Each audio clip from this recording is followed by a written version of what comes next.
Bhaskar astrology classes में आपका स्वागत है। साथियों, आज हम एक ऐसे योग के बारे में बात करेंगे जो अमूमन ध्यान नहीं दिया जाता है। तो आज हम बात करते हैं द्विद्वादश योग की। अब ये द्विद्वादश योग कैसे बनता है, इसके बारे में जानते हैं। तो ज्योतिष ग्रंथों में इसके बारे में अलग अलग बातें कही गई हैं और कुछ लोग इसको गोचर के ग्रहों से भी मिलाकर देखते हैं, कुछ लोग शुभ और अशुभ ग्रहों के योग से भी मिलाते हैं और इस प्रकार इसका शुभ या अशुभ फल बताया जाता है। और हमारा मतलब बात को बिल्कुल सहज और सरल स्पष्ट रूप से रखना है। तो यहाँ पर समझ लीजिए, हम जिस विधि की बात कर रहे हैं उसका गोचर के ग्रहों से कुछ भी लेना देना नहीं है। जैसे कोई भी व्यक्ति अच्छा या बुरा नहीं होता है, परिस्थिति उसे अच्छा या बुरा बना देती है। और इसी तरह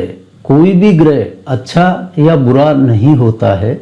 उसकी कुंडली में क्या स्थिति है, किस परिस्थिति में वह बैठा है, कौन सा भाव उसको मिला है, उसकी अच्छाई बुराई इन बातों पर निर्भर करती है। तो सबसे पहले हम देखेंगे कि यह द्विद्वादश योग बनता कैसे है। तो यहाँ पर ध्यान रखिए कि यह द्विद्वादश योग सबसे ज्यादा प्रभावशाली तब होता है जब यह महादशानाथ और अंतर्दशानाथ के मध्य बनता है। अब उदाहरण के लिए हम मान लेते हैं कि शनि की महादशा चल रही है और उसमें शुक्र की अंतर्दशा चल रही है और शनि यहाँ पर मान लेते हैं कि पंचम भाव में बैठा है और शुक्र चतुर्थ भाव में बैठा है। तो यह द्विद्वादश योग का निर्माण करेगा, क्योंकि महादशानाथ शनि से अंतर्दशानाथ शुक्र 12वें भाव की दूरी पर बैठा है और अंतर्दशानाथ शुक्र से महादशानाथ शनि द्वितीय भाव पर बैठा है। तो यह द्विद्वादश योग हो गया। यह स्थिति किसी भी महादशानाथ और अंतर्दशानाथ के मध्य कहीं भी बन सकती है। यह जरूरी नहीं है कि चतुर्थ और पंचम भाव से ही बने, किसी भी भाव में हो सकती है। और इसमें किन्हीं शुभ या अशुभ ग्रहों का भी कोई मतलब नहीं रह जाता है। यहाँ सिर्फ हमको देखना यही है कि दोनों दशानाथ एक दूसरे से द्विद्वादश बैठे हों, या दूसरे शब्दों में आप यूं समझ लीजिए, जो ग्रह एक दूसरे के आगे पीछे के भाव में बैठे हैं और उनकी महादशा और अंतर्दशा जब चलेगी तब यह द्विद्वादश योग अपना फल देगा। अब यह तो हुई पहली स्थिति। इसके अलावा द्विद्वादश योग की एक और स्थिति बनती है जिसके बारे में आपने शायद सुना भी नहीं होगा और ध्यान भी नहीं दिया होगा, लेकिन यह दूसरी स्थिति पहली वाली स्थिति से ज्यादा प्रभावी होती है। और यह दूसरी स्थिति बनती है महादशानाथ और अंतर्दशानाथ की उच्च राशियों के बीच संबंध से। और इस संबंध को आप इस प्रकार समझ सकते हैं, जैसे मान लीजिए सूर्य की महादशा है और उसमें शुक्र की अंतर्दशा है। अब यहाँ पर सूर्य की उच्च राशि है मेष, यह तो जानते ही होंगे आप, और शुक्र की उच्च राशि है मीन। अब देखिए, मेष और मीन राशि में द्विद्वादश संबंध होता है। और इसी प्रकार आप शनि और बुध की देख लीजिए, शनि की उच्च तुला, बुध की उच्च कन्या, दोनों में द्विद्वादश संबंध है। तो इसी तरह से जिन भी ग्रहों की उच्च राशियों में यह द्विद्वादश संबंध होगा, उनके महादशा अंतर्दशा काल में यह योग घटित होगा और इसके फल मिलेंगे। और इस योग के ज्यादातर फल अच्छे ही देखने में आए हैं, क्योंकि यहाँ पर दो भाव एक्टिव हो जाते हैं, द्वितीय और द्वादश। अब द्वितीय भाव का संबंध धन, कुटुंब और वाणी से है, श्रद्धा से है। मतलब यहाँ धन और कुटुंब की बढ़ोतरी भी होगी। और यह यदि पुरुष जातक को द्विद्वादश दशा चल रही है तो इस दशा काल में वह विवाह योग्य है तो उसका विवाह भी हो जाएगा। संतानोत्पत्ति का समय हो तो संतान भी हो जाएगी। और मान लीजिए यह दशा शिक्षण काल में आई तो विद्या भी अच्छी हो जाएगी, क्योंकि छात्र का धन विद्या ही होता है। लेकिन यहाँ पर एक बात ध्यान रखिए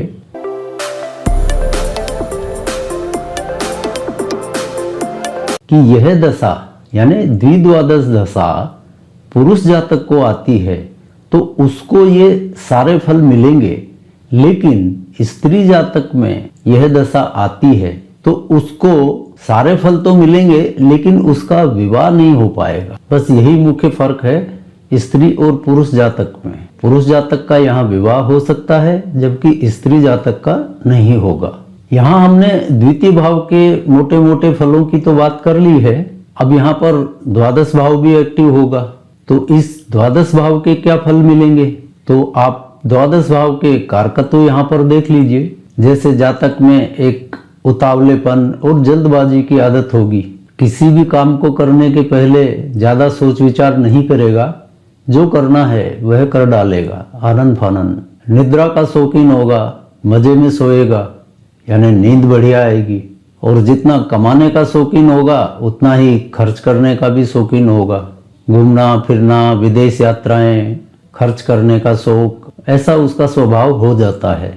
ज्यादा किसी की फिक्र पालता नहीं है, चिंता भय इसको नहीं होता है, मजे में जीता है। एक तरह से कहा जाए तो 12वां भाव जीवन के आनंद का है, तो यह भी आनंद लेता है। अब आपके मन में एक सवाल उठ रहा होगा कि अक्सर ग्रहों की उच्च नीच में ज्यादातर द्विद्वादश संबंध तो होता ही है, तो यह तो सबको ही बन जाएगा। यानी यदि हम उच्च नीच राशियों वाले संबंध को देखें तो यह तो हर आदमी को बनेगा। जैसे शनि और बुध, यह दशा भी हर आदमी को आएगी तो उसको भी बनेगा। तो इसका मूल कारण है भावात भावम का संबंध। हमारे ऋषि मुनियों ने जो सूत्र दिए हैं वो अमूल्य हैं, गूढ़ सूत्र हैं, समझने की जरूरत है। अब यहाँ पर आप भावात भावम वाला सूत्र लगाएंगे तो पाएंगे कि हर भाव का दूसरा भाव होता ही है और हर भाव का 12वां भाव भी होता ही है। आप कहीं से भी गणना कर लें, यह दूसरा और 12वां सभी भावों पर लागू होता है। कुंडली के 12 ही भावों पर यह भावात भावम वाला सिद्धांत लागू होगा, जिसमें कुंडली के सारे ही भाव शामिल हो जाते हैं। और अगर अन्य योगों को हम देखें तो सिर्फ षडाष्टक योग वही भावात भावम के अनुसार यह स्थिति पैदा करता है। द्विद्वादश का ठीक अपोजिट है षडाष्टक, दूसरे का अपोजिट अष्टम, द्वादश का अपोजिट षष्ठ, तो यह षडाष्टक योग। यह भी एक ऐसा योग है जो कुंडली के 12 ही भावों को कवर करता है और उसके फल इसके बिल्कुल विपरीत होते हैं। द्विद्वादश से विपरीत फल षडाष्टक के होते हैं। इन दोनों योगों के अलावा कोई भी योग नवपंचम हो, त्रि एकादश हो, चतुर्दशम हो, ये कोई भी योग कुंडली के 12 ही भावों को कवर नहीं कर पाते हैं, एक सीमित दायरे में रह जाते हैं। इसीलिए द्विद्वादश और षडाष्टक इनका प्रभाव अच्छा या बुरा जो भी है वह परफेक्ट होता है। इसको आप ध्यान से आराम से सोचिए और समझिए। भावात भावम का रहस्य आपको यहीं पे समझ में आएगा। अब एक बात अंत में और कर लेते हैं कि इस द्विद्वादश योग के फल अक्सर अच्छे ही क्यों मिलते हैं, यह भी बहुत जरूरी है। जबकि इसमें द्वादश भाव तो त्रिक भाव में आता है जो कि हानि का कहा गया है, लेकिन फल अच्छा दे रहा है। तो यहाँ पर आप द्वितीय भाव से द्वादश भाव की दूरी पर ध्यान दीजिए। हमने पहले भी बहुत बार आपको कहा है कि फल दूरी ही होता है। हमेशा कोई ना कोई भाव माध्यम बनता है और फिर कोई ना कोई भाव उसका फल बनता है। तो यह जो दूरी होती है यही फल होता है। तो द्वितीय भाव से द्वादश भाव की दूरी होती है एकादश, और एकादश भाव जिसे मुख्य तौर पर हम लोग आय का मानते हैं, लेकिन आय के साथ साथ एकादश भाव इच्छा पूर्ति का भी है। इस वजह से इस द्विद्वादश भाव में इच्छा पूर्ति शामिल हो जाती है। अब ये तो जातक पर निर्भर करता है कि वह क्या इच्छा करता है, अच्छी करता है, बुरी करता है, ये एक अलग बात है। लेकिन इस योग में इच्छा पूर्ति अवश्य हो जाती है। और वैसे आज के जमाने में धन कमाने और मौज मारने, इन दो में ही हम लोग व्यस्त रहते हैं, तो वो इच्छा पूर्ति तो इसमें हो ही जाती है। और द्विद्वादश योग एक अच्छी बढ़िया स्थिति बनाता है। इस योग को द्विद्वादश को आप पॉजिटिव सिरा मान सकते हैं और इसका नेगेटिव सिरा होगा षडाष्टक योग, जो कि ठीक इससे उल्टा है, क्योंकि इसके ठीक विपरीत भावों से बनता है। तो यहां तक आपको द्विद्वादश योग की बात समझ में आ गई होगी। अब आज हम पिछले चैप्टर 3 to 7 पर एक सवाल आया है, उस सवाल को ले लेते हैं। यह सवाल आया है श्री प्रियेश 5 का, और आप लिखते हैं, सर जी nice bit of information but subject yet not clear. Suppose Rahu is in Aquarius in 3rd house of a chart, then which house will remain active throughout his life, 1st or 3rd house, and career should be related to 3rd house or 1st house. Kindly help me in understanding if possible.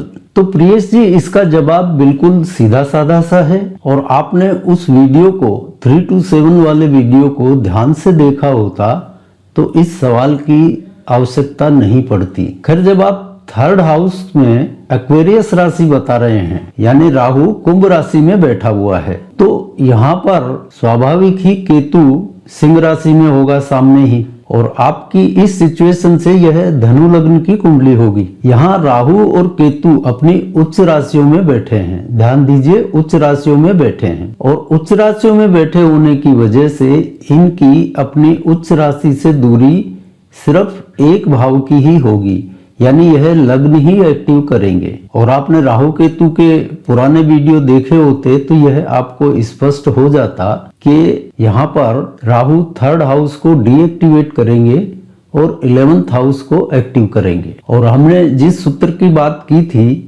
पिछले chapter में, आपको उससे संबंधित गणना करनी है, तो आपने जो उदाहरण दिया है उसमें आप लग्न भाव से गणना कर लें, उसी भाव के फल मिलेंगे। तो आशा है आपको अपने सवाल का जवाब मिल गया होगा, और इसी के साथ आज के चैप्टर को विराम देते हैं और मिलते हैं आपसे अगले किसी चैप्टर में नए विषय के साथ। आपका आने वाला समय शुभ हो, मंगलमय हो।